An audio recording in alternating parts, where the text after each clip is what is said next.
Senkaku Islands na teritoryo ng Japan, pinasok na naman ng China at pinaglalagyan ng boya sa kadahilan ng kanila raw ang mga islang ito. Pero hindi nagpatinag ang mga Hapon. Pilit na pinapatanggal sa China ang naturang inilagay na mga boya. Abangan kapatid ang kompletong mga detalye kaya manatiling nakatutok dahil dito bawal ang fake news. Bago tayo magpatuloy, isang like lang po ang hinihingi ko para sa videong ito. Malaking bagay na po yan bilang suporta sa ating bawat ina-upload.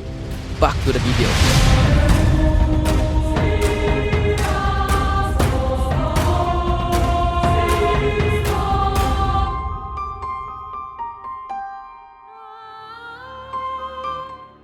Ayon sa ulat ng South China Morning Post noong nakaraang araw, September 20, 2023, mariino manong ipinag-utos ng Japan sa China na tanggalin ang kanilang inilagay na mga boya malapit sa teritoryo ng Japan sa Senkaku Islands. Noon pa umanong July, nakita ng Japan Coast Guard ang mga boya na inilagay ng China, kung saan nakapaloob daw ito sa Exclusive Economic Zone ng Japan. Bagay na nararapat lang itong tanggalin dahil labag umano sa international law ang paglalagay ng kahit anong istruktura sa loob ng Exclusive Economic Zone ng Japan. Hindi na bago para sa mga Hapon ang katigasan ng mukha ng mga Chino dahil noong 2018 naglagay na rin ng boya sa parehong lugar ang mga inchik na ito. Ngunit hindi umubra ang kanilang karakas dahil sa pilitan talaga silang pinapaalis ng mga Hapon.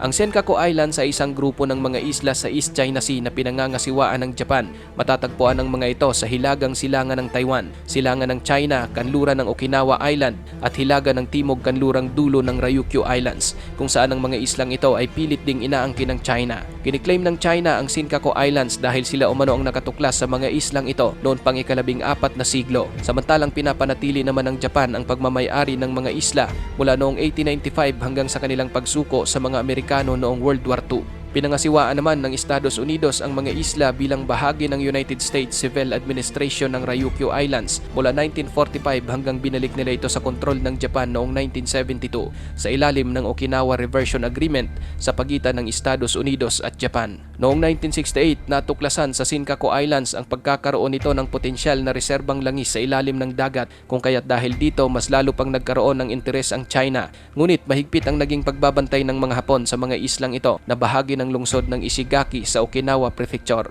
Hindi nito kinikilala ang mga pag-aangkin ng China o Taiwan, ngunit hindi rin naman ito pinaunlad ng Japan o tinayuan ng anumang istrukturang militar. Bilang resulta ng hindi pagkakaunawaan, ang publiko ay pinagbabawalan na lumapit sa naturang mga isla na halos 7 oras na biyahe sa bangka mula sa Ishigaki. Hinahabol din at pilit na itinataboy ng Coast Guard ng Japan ang mga barko ng China na talagang gustong tumawid sa border ng dagat. Matindi talaga ang ginagawang pagbabantay dito ng Japan, katunayan umabot pa sa punto na talagang binangga ng 2 Japanese Coast Guard ang fishing vessel ng China na pilit pumasok sa isla.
Kamakailan nagkaroon din ng issue ang Japan at China dahil sa paglalabas ng Japan ng wastewater mula sa Fukushima Nuclear Power Plant sa Dagat Pasipiko. Dahil dito, pinagbawalan naman ng China ang lahat ng seafood import galing sa Japan.